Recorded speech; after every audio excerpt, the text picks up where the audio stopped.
This video is continuing my playthrough of Axis Empires. We're now in the summer season of 1939.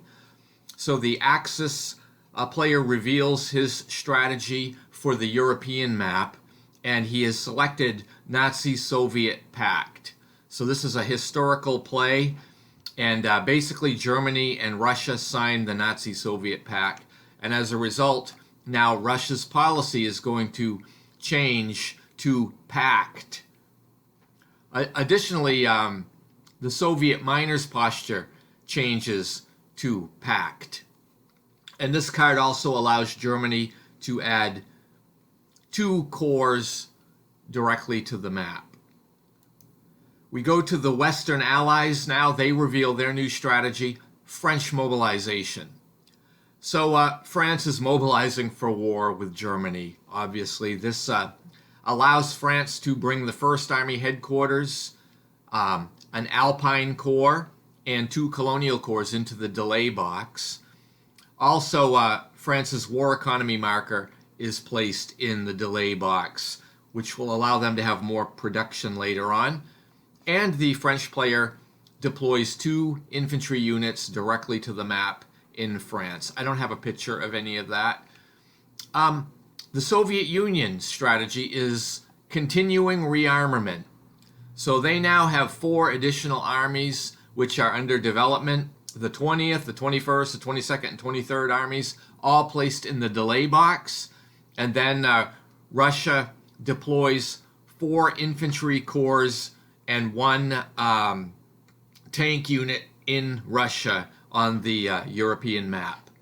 They're all reorganized into larger units, and then the Russians receive an additional infantry unit during the conditional event segment. Anyway, that brings May and June of 1939 on the European map to a close, but now we'll go over to the Daisenso map.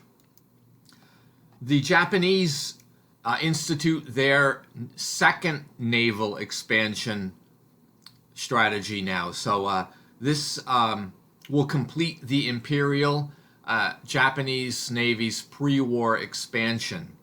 So some of the ground units are mobilized, and the Japanese construct another convoy marker, as well as a surface fleet and a marine unit.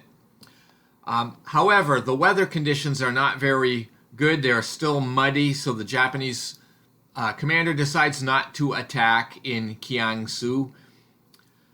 We go over to the Western powers, and they focus on Chinese war production again. This is a recyclable card that they can use to focus attention on the battle of attrition between the Japanese and the Chinese nationalists. The Soviet Union uses the continuing rearmament.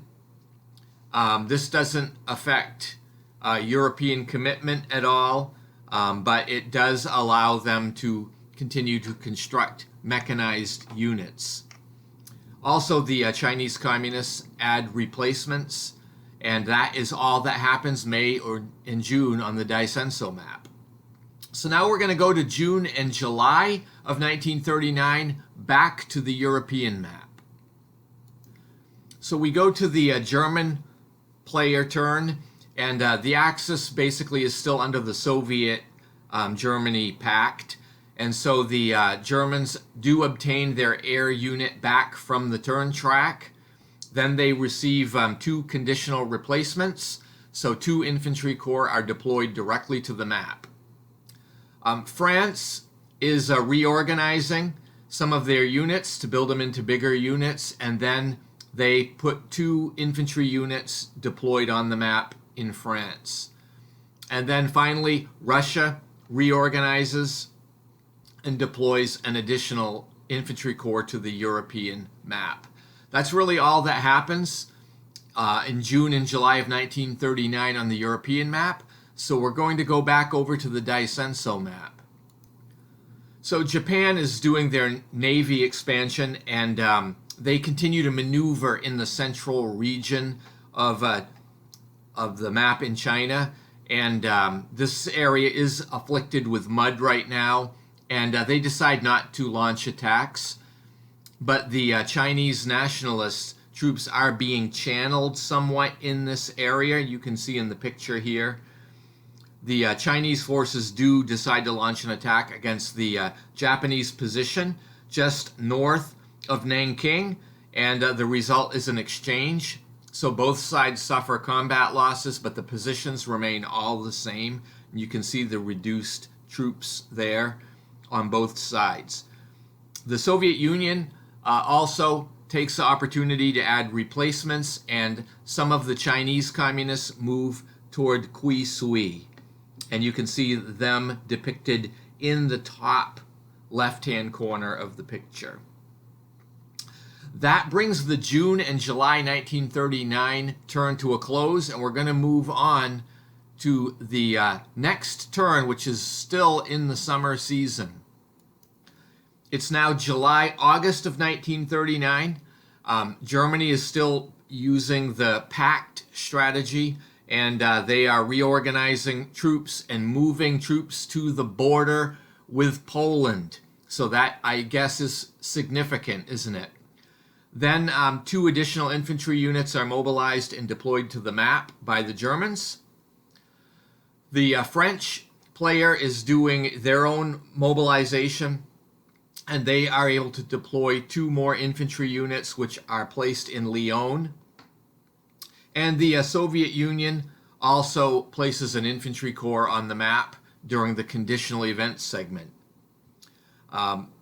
Soviet troops have now moved to the Polish border as well, and this is predictable, isn't it, as to what comes next, and it matches really the Axis player's Soviet pact card. But this brings the summer season to a conclusion on the European map. Let's go now to the Daisenso map. So on the Daisenso map, it's July, August of 1939 still. And the Japanese forces do finally launch an attack against Kiangsu. And this focuses on the Chinese nationalists' position on that railroad at the town of Tangshan. The conditions are mud, so it's unfavorable for the attack, but the Japanese commanders proceed. Both sides suffer heavy casualties, but this time the Chinese formation disintegrates. It loses its last step. So the Japanese are able to capture this area. Also, Japan deploys a detachment on Marcus Island. This is not shown in the picture, but this is in the Pacific. We go to the Western Allies. They raise more replacements for the Chinese nationalists. These are certainly needed, and these forces deploy to Wuhan. And you can see that on the map here, where there is the KMT headquarters unit. Also, a nationalist war zone is created on the northern border. This is, I believe, just off the picture. And then we go to the Soviets' player turn, and they maneuver some of their troops on the northern border. And that really brings the summer turn of 1939 to a close. Things are starting to get a little bit exciting in Europe. So stay tuned if you'd like to see what happens in the autumn of 1939. And thank you for watching, and have a great day.